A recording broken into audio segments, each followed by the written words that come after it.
QQQ가 흔들릴 때, QLD를 살지 말지 고민할 때, TQQQ로 크게 먹을 기회만 보고 있을 때 진짜 봐야 할 것은 차트 하나가 아닙니다. 돈이 어디서 빠져나가고 있는지, 자본이 어떤 도시를 버리고 있는지, 그리고 그 돈이 어디로 다시 모이고 있는지 봐야 합니다. 오늘 뉴욕 이야기는 단순한 해외 뉴스가 아닙니다. 돈이 많은 도시도 구조가 망가지면 무너진다는 경고이고, QQQ, QLD, TQQQ 투자자가 왜 자본의 흐름을 봐야 하는지 보여주는 실제 장면입니다. 뉴욕은 돈이 없는 도시가 아닙니다. 오히려 전 세계 돈이 몰리는 도시였습니다. 월스트리트가 있고, 빅테크 인재가 있고, 초고층 빌딩이 있고, 세계에서 가장 비싼 집들이 모여 있습니다. 그런데 이상한 일이 벌어졌습니다. 돈은 많은데 시민들은 더 불안해지고, 세금은 높은데, 도시 서비스는 나빠지고 복지는 더 주겠다고 하는데 정작 예산은 비어가고 있습니다. 이게 투자에서 가장 무서운 구조입니다. 계좌에 돈이 없는 게 문제가 아닙니다. 돈이 들어와도 계속 새는 구조가 진짜 문제입니다. 뉴욕의 첫 번째 균열은 치안이었습니다. 2024년부터 뉴욕 지하철역에는 주방위군이 배치됐습니다. 평소라면 재난이나 비상사태 때 볼 법한 군인들이 출근길 지하철 입구에서 시민들의 가방을 검사한 겁니다. 세계 최고의 도시라고 불리던 뉴욕에서 지하철을 타려면 군인 앞에서 가방을 열어보여야 하는 상황이 된 겁니다. 왜 여기까지 왔을까요? 뉴욕에서는 $1000 미만 절도가 가벼운 범죄로 처리되는 구조가 있었고, 보석개혁으로 잡혀도 보석금 없이 바로 풀려나는 경우가 많았습니다. 가게 주인 입장에서는 도둑이 물건을 훔쳐가도 경찰이 잡아도 다음날 다시 같은 사람이 나타나는 일이 반복되는 겁니다. 한 번 털리고, 두 번 털리고, 세 번째쯤 되면 주인은 계산을 끝냅니다. 여기서 장사하는 게 손해다.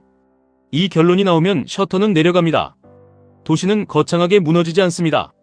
처음에는 작은 유리창 하나가 깨집니다.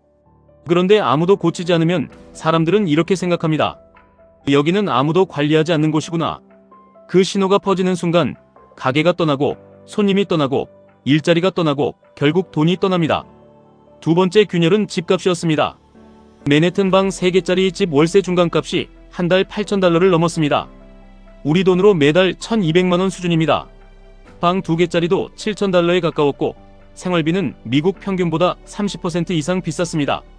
밖에서는 치안이 흔들리고, 안에서는 월세가 통장을 비우고, 장사하는 사람은 도둑을 걱정하고, 직장인은 출근길을 걱정합니다. 이때 떠날 수 있는 사람은 조용히 짐을 쌉니다. 여기서 살아야 할 이유보다 떠나야 할 이유가 많아지는 순간 도시는 이미 밀리기 시작한 겁니다. 세 번째 균열은 감당하지 못하는 정책이었습니다. 뉴욕은 피난처 도시 정책을 내세우며 불법으로 들어온 사람도 받아주는 방향을 택했습니다. 그런데 규모가 감당 가능한 수준을 넘어섰습니다. 2023년 한 해에 멕시코 국경을 통해 미국에 들어온 중국인 수가 약 37,000명에 달했고, 이전보다 거의 10배 가까이 늘었다는 이야기가 나왔습니다. 뉴욕 이민법원에는 처리하지 못한 사건이 17만 건 넘게 쌓였고, 쉼터도 버티지 못했습니다. 결국 성인은 한 달, 자녀가 있는 가족은 2달까지만 머물게 하는 제한이 생겼습니다. 문은 열었는데 안에서 감당할 구조가 없었던 겁니다. 여기까지는 아직 부자세 이야기도 나오기 전입니다. 그런데 도시는 이미 치안, 주거, 이민 세 군데에서 동시에 새고 있었습니다. 그리고 그 위에 결정적인 정치 메시지가 올라옵니다.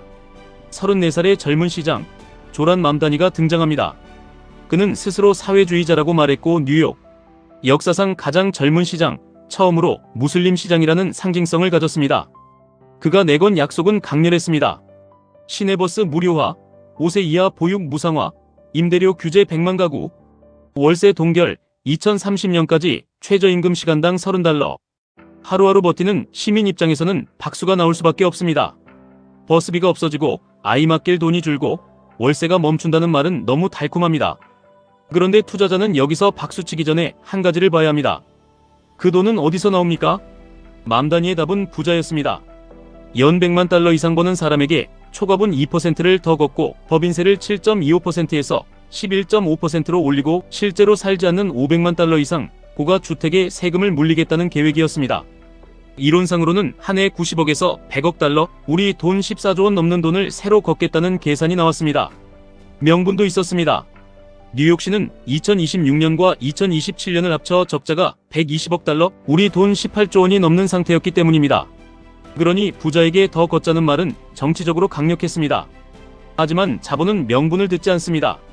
자본은 계산합니다. 내 돈이 이곳에서 존중받는가? 내 기업이 이곳에서 성장할 수 있는가? 내가 더 낸 세금이 제대로 쓰이는가? 이 질문에 답이 안 나오면 자본은 조용히 떠납니다. 결정적인 장면이 바로 세컨드홈 과세 홍보였습니다. 맘다니는 세금 신고 마감일에 뉴욕에서 가장 비싼 집 중 하나로 꼽히는 펜트하우스 앞에서 영상을 찍었습니다. 그 집은 센트럴파크가 내려다 보이는 2억 3,800만 달러짜리 펜트하우스였습니다.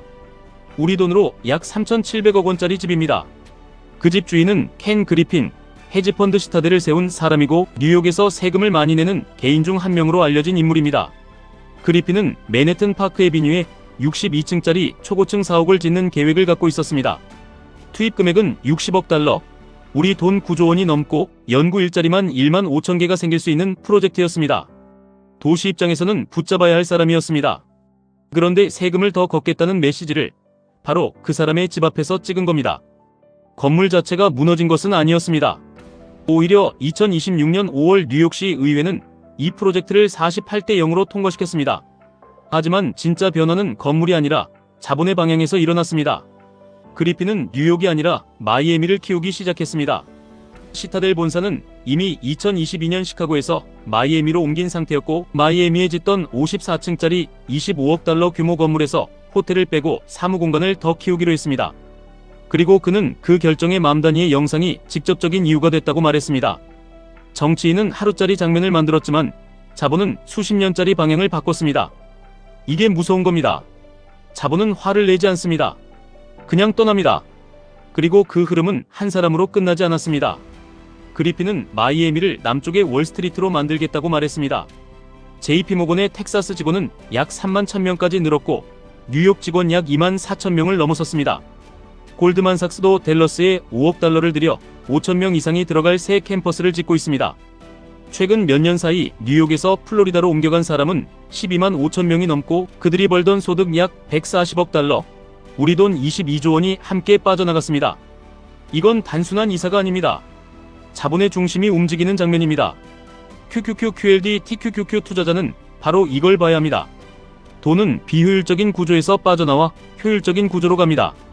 정책이 돈을 밀어내면 돈은 더 낮은 세금, 더 낮은 비용, 더 좋은 기업 환경을 찾아갑니다. 그리고 시장은 결국 그 흐름을 가격에 반영합니다. 여기서 이런 질문이 나올 수 있습니다. 부자 몇 명 떠나는 게 그렇게 큰 문제입니까? 그런데 숫자를 보면 생각이 달라집니다. 뉴욕시 개인소득세에서 상위 1%가 절반 가까이를 부담하고 있었습니다. 도시 전체 세금의 절반이라는 뜻은 아니지만 소득세 구조가 극소수에게 크게 쏠려 있다는 뜻입니다. 10집이 사는 동네에서 한두 집이 회비 절반을 내고 있었는데 그 집이 이사를 가면 어떻게 됩니까? 남은 집들이 더 내거나 동네가 하던 일을 줄여야 합니다. 뉴욕도 마찬가지였습니다. 부자에게 더 걷어 서민에게 나눠주겠다고 했지만 정작 무상버스는 올해 예산에 잡히지 못했습니다. 가장 크게 박수받았던 약속이 가장 먼저 밀린 겁니다. 부자를 향한 화살이 결국 서민의 출근길로 돌아온 겁니다. 이 장면이 우리 계좌에도 똑같이 적용됩니다. 수익이 많이 나는 자산 몇 개가 계좌를 떠받치고 있는데 그 자산을 감정적으로 팔아버리거나 원칙 없이 흔들면 계좌 전체 구조가 무너집니다. 돈을 더 넣는다고 해결되지 않습니다. 구조가 새고 있으면 많이 벌어도 남지 않습니다. 제프 베이조스가 뉴욕을 향해 던진 말도 이 지점이었습니다. 뉴욕은 돈이 없는 게 아니라 그 많은 돈을 제대로 쓰지 못한다는 겁니다. 학생 한 명에게 1년에 약 4만 4천 달러, 우리 돈 6,800만 원 수준을 쓰는데도 결과가 좋지 않다는 지적이 나왔습니다.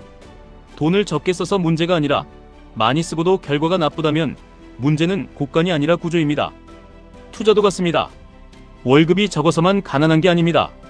QLD를 못 사서만 자산이 안 느는 게 아닙니다. TQQQ를 못 잡아서만 기회를 놓치는 게 아닙니다. 진짜 문제는 돈이 들어와도 새는 구조, 원칙이 있어도 지키지 못하는 구조, 하락이 오면 버티지 못하는 구조입니다. 뉴욕은 우리에게 말합니다. 돈은 박수에 남지 않습니다. 돈은 명분에 남지 않습니다. 돈은 효율과 신뢰와 성장 가능성에 남습니다.